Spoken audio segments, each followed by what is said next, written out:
and welcome back to another episode of the Empowered Resilient Woman podcast, a podcast that supports all women on their journey to becoming their most empowered and resilient self in life and in business. I'm your host, Kimberly Smith. Today is a beautiful Friday. I am in podcast recording mode. I'm so pumped. We've got so many great episodes lined up, outlined, ready to go. Got a little off track, but for good reason. So this episode's going to be a little bit of a mashup, to be honest. I don't really have a plan. I just know that I want to talk about my most recent experience this weekend, going to see the total eclipse, which took place this past Monday on April 8th, 2024.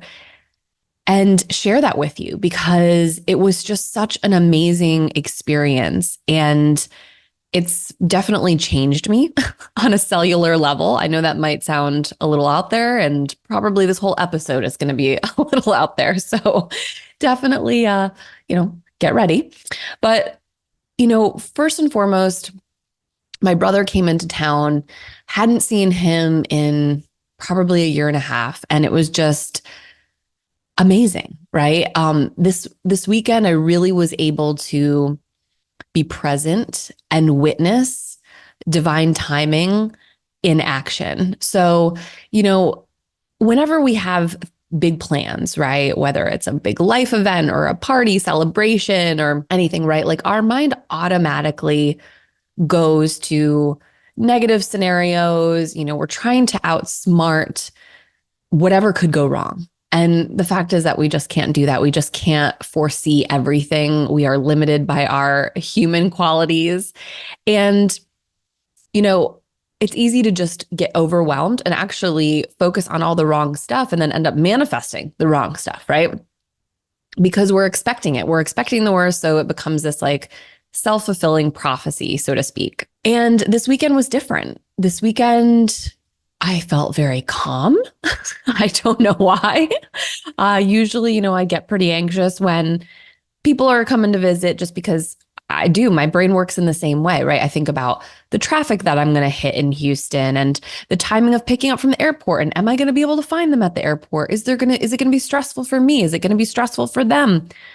I want to give y'all an inside look at some of my thought processes here because as a coach and somebody who embraces personal development and, tries to have a lot of humility for the areas that I can improve upon, our public images and, social media can only really go so far. Oftentimes we really have this subconscious belief that everybody has their shit together, right? And while I would say my shit is pretty buttoned up, I certainly experience these same things, right? I need to keep my mindset in check just as much as the next person. I am no different. I am constantly practicing all of the same things that I have learned, that I teach my clients. I'm just no different. So yeah, my mind always goes to these worst case scenarios too. And, we started off the weekend with some delays with his flight. And I just was chill about it, right? I was like, no worries, like we'll get you, right? And honestly, the first thought that came to my mind even was, this could actually work out better because here in Houston, we have insane traffic. And so, I was supposed to originally pick him up around like 6:00. And then it ended up being closer to 7, like around 7:00 actually. And by then, the majority of Friday traffic was actually past. Some of the big wrecks had clear. We got to our next destination very quickly. And that leads me to the next thing, right? We arrive at I brought him to St. Arnold's Brewery, which has got an amazing view of Houston, and, local brewery. I hadn't been there in a while, actually. Big outdoor beer garden. So it was really fun. But as soon as we get there, it's clear that number one, parking is an issue, right? And then, after we did find a spot, we go in and it's like packed, right? So where do we find a seat? These places are just first come, first serve, obviously. So, two just small scenarios, right? That normally, yeah, may not seem like a big deal on the outside, but these are the triggers that we experience day to day, these small little nagging things, right, that poke us and send our anxiety through the roof, right? Like, oh no, like, oh God, great. I can't find parking. Like, oh, this is so annoying, right? And we immediately get into this like negative frame of mind, negative, annoyed energy, or could possibly, right? And then, of course, going in, oh, there's no seats. Another thing to add to the list of annoyances, like it's so easy to get carried away by all the bullshit and all of the things that aren't going well.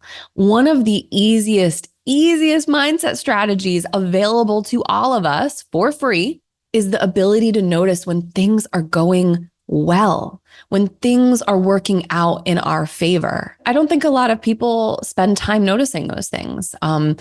People who are struggling with their mindset, I get it, right? Those things come up for me too. And there was once a point in time where like shit like that would have ruined my fucking day, right? Like I would have just become too annoyed and agitated, and then it's just festering under your skin, right? So, just a loving reminder to remember and to notice and to pause and to give praise and gratitude to things when they are going well or when they seemed easy, right? Turns out we found a parking spot very easy. We found a seat pretty easy. Actually, the best seat, maybe. We had a great view. They have this big, like, mega TV that had the Astros game on. It was great. We had a wonderful night, right? Throughout the whole weekend, things like that continued to transpire. Saturday we had a great day, meeting up with my daughter and my ex-husband. We went out to brunch, had a great time. Same thing, couldn't find parking, didn't really know our way around, like, so like triggering. And then everything worked out, right? Fast forward, Sunday, we actually took a drive because here in Houston, we're not in the path of totality, or we were not in the path of totality for the total eclipse. We were just outside of it. So we would get to see a partial eclipse, but we were in it to win it, baby. We were in it to see the entire eclipse and the full totality. My brother actually was able to see the one in 2017, and I've heard him speak on it. And now it all kind of makes sense. Like he was so passionate and, emotional, and, I don't think you really get it until you actually see one, but I'm going to try to share. But anyway, we took this drive up to Dallas, Plano area. I don't really know Dallas very well. I don't really take a lot of road trips up that way. I tend to go out towards like Austin and the hill country. That's more my jam. So we're both in, fish out of water. We don't know our way around. We don't know the area. So, you're kind of at the whim of like Google and Yelp and TripAdvisor to find restaurants and all those things, right? Of course, we booked our Airbnb in Plano, not knowing exactly where it was, not really knowing the neighborhood. Got there, no traffic, right? I had people talking to me, and it's interesting how people just really want to shit on your plans sometimes, right? Like they hear you're doing something, and I don't really know where it's coming from, but it's like, just somebody that I was chatting with and shared that we were going to this eclipse. They were like, ugh, you're going to hit so much traffic. It's going to be a nightmare. Like, what fucking mindset is that? Right? Like, and stop bringing that to me. And so, yeah, it was, you do kind of think about those things in advance, like, not only in your own head, but then other people want to bring them to your attention too. And so, I was already kind of on like the lookout, like, okay, we better leave early, yada, yada. No traffic. Perfect. Got there in no time, arrived, checked in, seamless, easy, amazing, right? Like giving thanks all the damn way. Then we go to explore, right? We're like, okay, well, let's hop out on foot. Let's see what there is. We kind of thought that we saw like a street that might have some coffee shops or restaurants.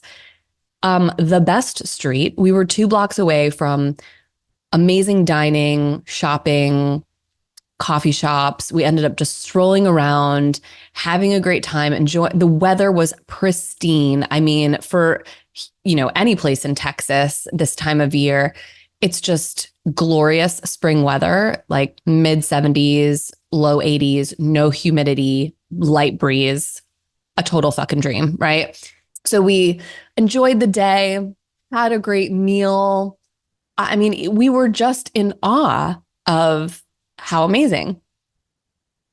Next day, Monday, day of the eclipse, looks really cloudy out, looks really gloomy. My brother starts to get into this like mindset of, oh no, like this is not ideal. What if we miss this great event, or it's not, or it's very anticlimactic because it's cloudy and it's gloomy and it looks like it's going to rain? Obviously not what you want for an outdoor event like that. And we still had to travel. We still had to drive. So, the eclipse was set to begin around 12:20 p.m. Central Time. And so we still had to like travel to this park, and that was about an hour and 20 minutes outside of Plano even, so we wanted to be like right on the frickin' line of this eclipse. As we're traveling, right, my brother is, he's a little bit in that mindset of like, oh, it looks like shit out, like whatever. And I'm like, just chill. Like we have plenty of time. We have to drive still. And it's early, right? Like it's such a common thing here in Houston, here in Texas. It was like this in Florida too. Very unpredictable weather patterns, right? So it may look like crap in the morning, and by 11 a.m., noon, the clouds have burned off, the sun is shining, and it's a beautiful day. So we were holding on to hope. At least I was holding on to hope, trying to stay calm, not let his energy field penetrate mine. And we got to the park, wasn't overwhelmingly crowded. So that was another plus, right? Noticing when things are going well. We're like, this is easy. There's plenty of parking. We found a great spot. There was, bathrooms, everything was accessible, like, all things that you wonder about when you're going into a new situation, a new scenario. And so, we got set up and we just enjoyed this beautiful day. And it was so wonderful to have some quality time with my brother. My family is pretty spread out now, and a lot of times I miss them. A lot of times I feel like I'm kind of on my own navigating life and, business. And, we're grown up now, right? Like, I'm the last one to turn 40 this year. So we all have busy personal lives and careers and things like that keep our day-to-day pretty full. Being able to connect and just reminisce and really encourage each other and have these conversations of support, it just felt so lovely and so amazing. And it just also reminded me of how far we've actually come, right? When you're siblings, you get on each other's nerves, you fight, you argue, you contribute to each other's trauma. I mean, let's put that on the list. Let's be real. And it's just amazing when you notice that, wow, like we have matured so far, and I'm so proud of the adults that we are. But yeah, so the day was beautiful. And as the eclipse began to approach, it was really exciting. If you've ever even seen partial eclipse, then you know that the lighting of where you are just changes, right? The normal bright daylight turns into this very soft, muted, almost like what you would experience during golden hour, right? At sunrise or sunset, that perfect hue of like yellowy, warm light. We were prepared, right? My brother had seen this before. We had enough people around us where it felt like we had a good community, but we weren't, packed together. And we had been noticing all day too, the sounds of nature and how beautiful they were. There were birds and frogs, and like there was a pond that wasn't far from us. So like we really could hear everything. And it was lovely. It was just relaxing. As the eclipse moved into its final place of complete coverage over the sun, as the moon made that complete coverage and was at its totality, I just cannot, it's still burned into my mind, right? Because we could take off our glasses, we could look directly at it with the naked eye. And at that point in time, everything had fallen dark. Everything was dark around us, like super dark. And All of the birds had become silent. There were no bugs, no crickets, no nothing, no humming, nothing. Everything was eerily quiet.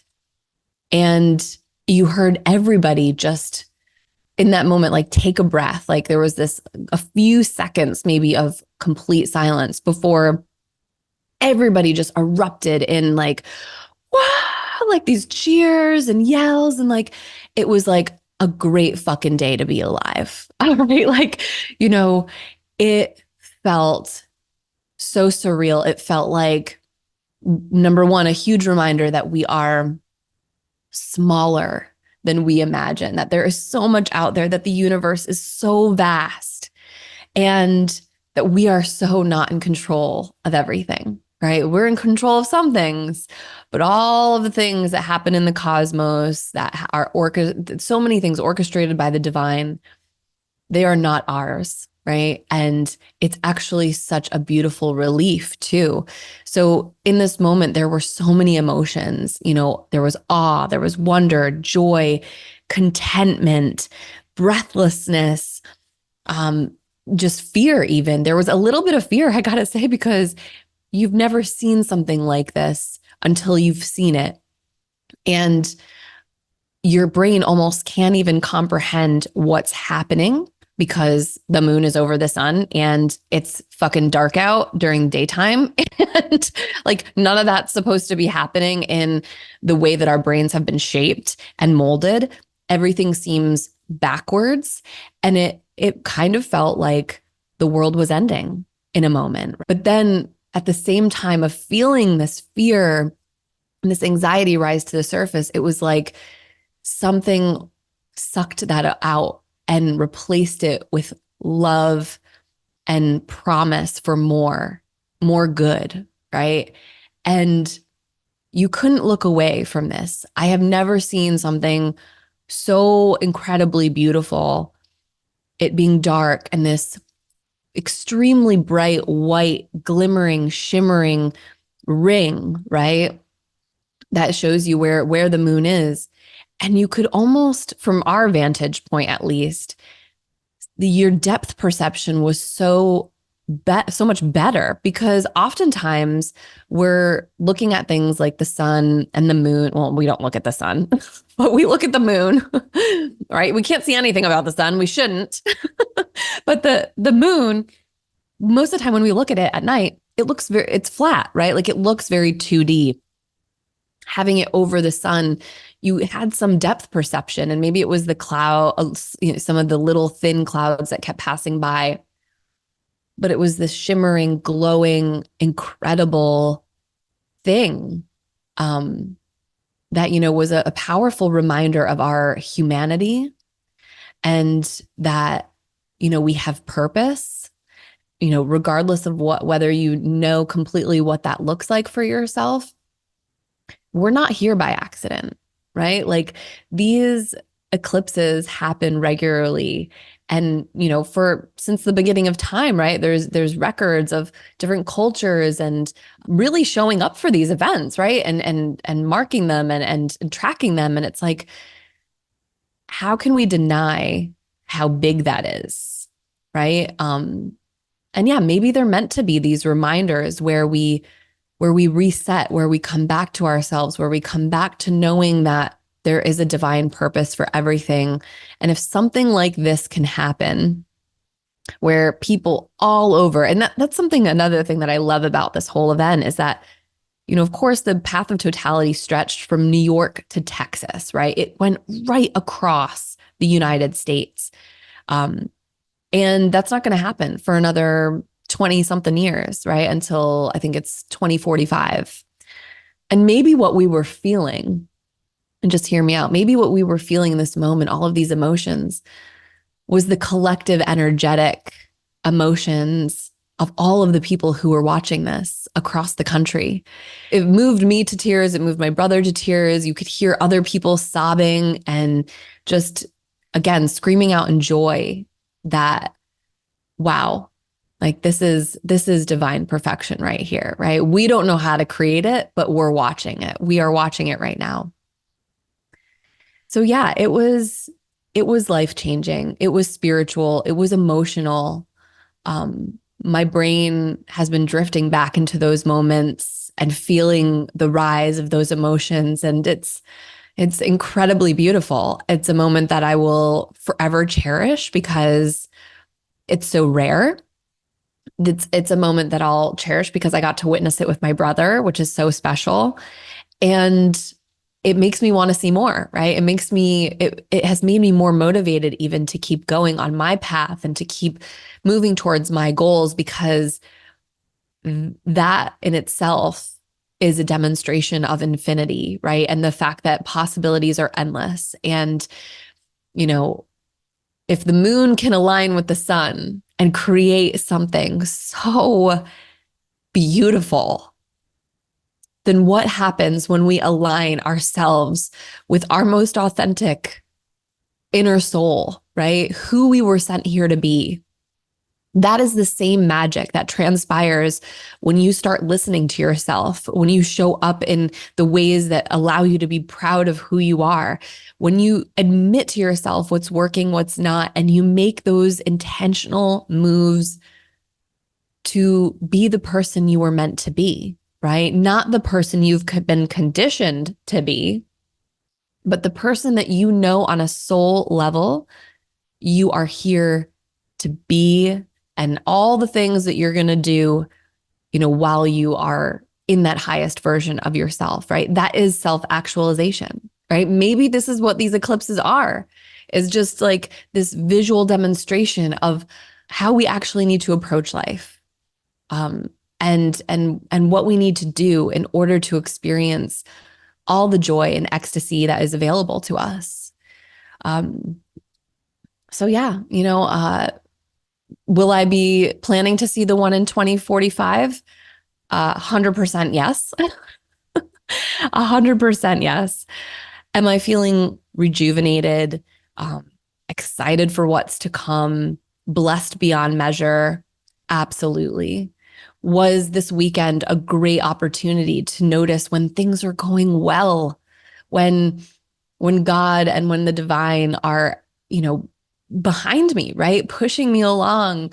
They're my cheerleading squad. It was a perfect opportunity to see everything collectively happening, right? For me, for my brother, for humanity, for everything. But you have to be open to those things too, right? At one point, I probably wasn't I know that I was very closed off to all of these things and concepts and ideas. But life only gets better when we understand that, like, we can start over. We can realign ourselves. We can recommit. We can ask for help. We can do anything we fucking want, because it's a miracle that any of us are even here. That is my experience and some of my reflections from this total eclipse. It feels complete. It feels like just the right amount of, talking. So thanks for being here. Thanks for supporting the Empowered Resilient Woman podcast. If you liked this episode, spread the good word, tell somebody about it. We all need new resources. So thank you again for showing up. Keep shining, and I will see you next time.